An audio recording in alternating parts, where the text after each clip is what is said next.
Hello my friends! The world of AR is growing every day, and the folks from XREAL have sent me their latest stuff. They sent me the XREAL Air 2 Pro glasses and the XREAL Beam Pro. Now, these do work as separate products, but they're really meant to be a bundle played together. And for full disclosure, in exchange for this video, I get to keep all the hardware. So that's the deal with this one here. So let's just get down to it. I've tried other AR glasses before, and up until now, I haven't been loving them because even though they were called AR, the image was stuck to my face. So no matter which way I looked, the image was always stuck in front of me. I feel like to call it AR, it has to have some tracking. And that is what the XREAL Air 2 Pro glasses do if you use them with the XREAL Beam Pro. This provides the AR tracking if used with the glasses. That's not the only mode that the XREAL Beam Pro provides. To get my terminology correct with their product, it's anchor mode, which has the screen stabilized in your environment, and follow mode, which follows your vision, but it's much smoother than just rigid stuck to your face. It's more elegant and it's just more comfortable. So this is the first time that I've experienced what I consider true AR in these kinds of glasses. And I was pleasantly surprised by the tracking, and it works really well. There was once or twice where I had to recalibrate the tracking because it would have some kind of a glitch and it would drift. But it's really easy to recalibrate, and then you're back in action. I think in the past couple of weeks, I've had to recalibrate once, so not bad at all. So let me show you what came in the boxes. Unboxing the glasses themselves was pretty novel. It kinda opened up like a flower to reveal the hard case inside. Within the hard pill case, the USB-C cable is neatly bundled, and the optional darkening cover is attached. But that cover is actually superseded by a cool feature that I'll mention later on. The Beam Pro unboxing is more straightforward. Slide it out and remove the paper.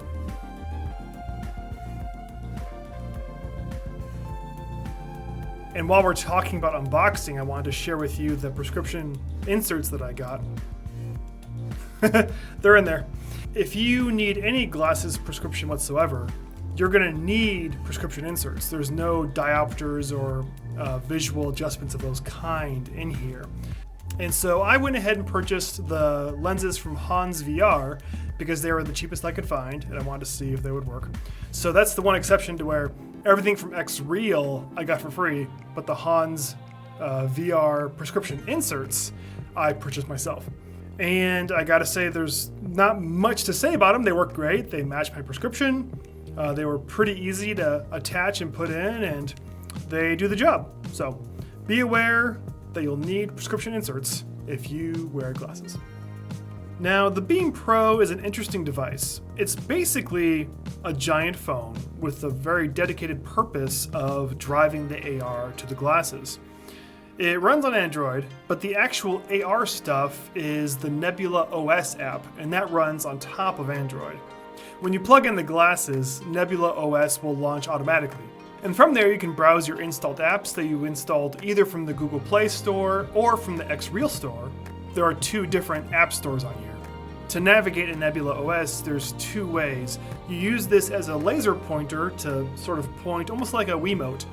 Like you're pointing at your imaginary screen, and then you tap to click. There's also a touchpad, so when you launch Nebula OS, the screen becomes a touchpad with shortcuts, and you can use the touchpad to swipe the menu left and right, and also swipe up and down other functions in the menu.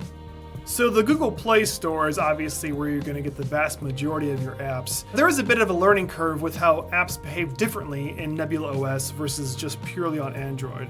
Like, for example, if you're used to watching Twitch on an Android phone, you know that just turning your screen sideways would turn it into landscape. But in Nebula OS, because it's not a phone screen, you have to go through a UI button press sequence to make that happen. But once you do that, it remembers what you did, and so you don't have to resize and change it every single time. Once you have an app set how you like it, it will stay that way. That does kind of backfire sometimes. Like let's say, for example, I'm watching Twitch. I have it in landscape mode. If I go back in the menu, the app automatically goes to vertical mode. So then I have to look up and down more than I thought I would to navigate before I can put it back to landscape. That's not a huge deal because the body anchor tracking is so good that it's no trouble to just look up or look down to see where the vertical interface got extended beyond where you expected. So that's not a huge deal, but if you're used to simply rotating your phone to get different landscapes, you will have more UI interactions to get that. But resizing and repositioning these screens is fairly intuitive. You would expect like click and drag sizing and click and drag positioning, you have all that.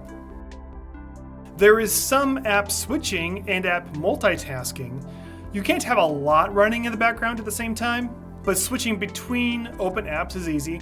And I didn't really use this much for multitasking. I use this primarily for enjoying media, whether it be a Twitch stream or a video that I downloaded directly onto here. So I would just really use this device for watching a single thing and just staying on that. I know you can, like I said, multitask and use Bluetooth devices. I did pair a Bluetooth gamepad to here to play some games, and that was pretty cool. So the Bluetooth interactivity allows you to more easily use other apps than just screen watching.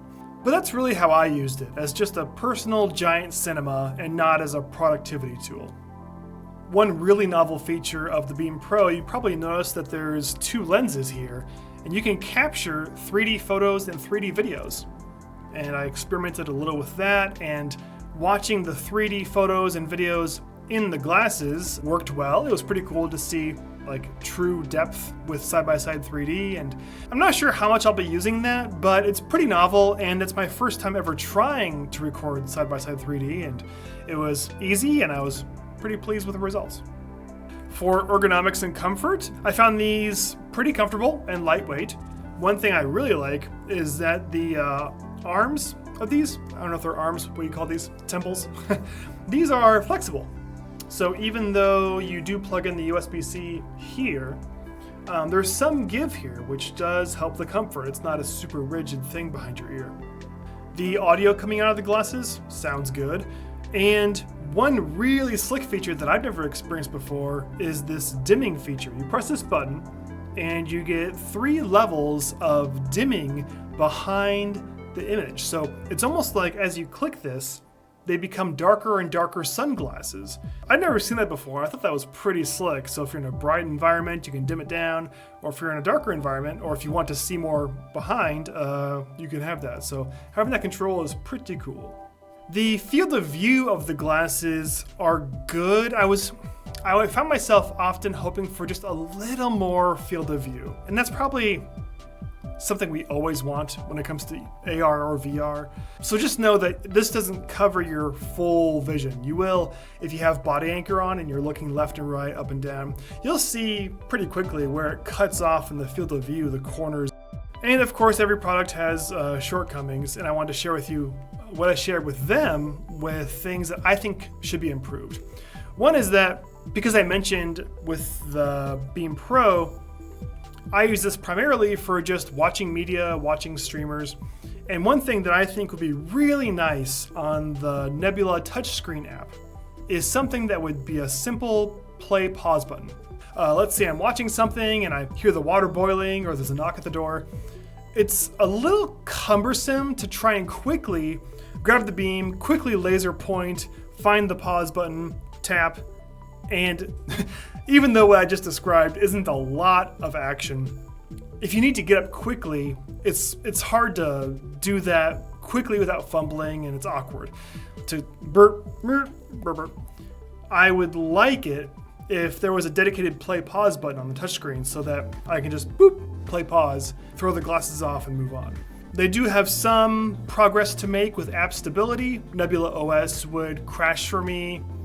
I don't want to say frequently, but I experienced that often enough that it was like, a bit of a pain to relaunch it or unplug, replug in. I'm sure they're going to work on that, and it's not deal breaking, but it was often enough that I look forward to it being more stable.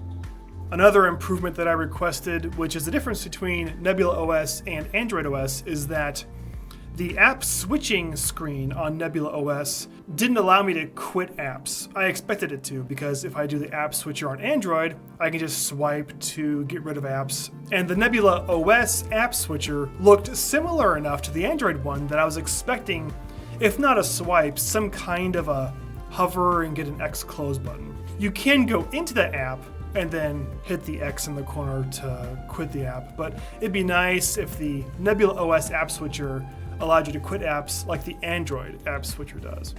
And one thing you really gotta know is that there's USB-C, power, and glasses on the bottom of the Beam Pro, but there is no way to feed a video signal into the Beam Pro so that you get stabilized tracked AR with any video signal you want. So if you want to plug in your Nintendo Switch or laptop or what have you, this will not take in a video signal. However, you can set up wireless streaming in some cases if there's a Google Play app that will support it. Like with PlayStation Remote Play, I was able to stream PS5 gameplay onto the Beam Pro. Alright, so those are my thoughts on the XREAL Beam Pro and Air 2 Pro bundle. These two are meant to play together, like I said, and I was pretty impressed. I'm really happy with the tracking experience. This is, like I said before, this is the first time I've had that kind of a viewing experience really properly tracked in the environment and in this kind of a form factor, and I found it novel, and I've been enjoying watching media on this. The price for this bundle on the XREAL website that I'll link to below is $650, so they're not cheap. But if you are in the market for something like this, and you know the quirks walking into this, especially knowing that you can't input video, I feel like you'll be pleased with this. Like I said, I've been enjoying a lot of media on this. I like the different ergonomic options this provides. Besides just slouching on the couch, I can do all these different ways to watch media and different form factors, etc. I'm going to continue using this. I enjoy this, but yeah, just know those quirks, especially given the price point, because it's not cheap, but for what it's doing, I think it does a good job. So there you go. I hope you learned something. If you have questions, let me know in the comments below, and we'll see you later. Bye. Well, that's it for now. Thanks so much for watching. If you like what you see, please subscribe. See ya.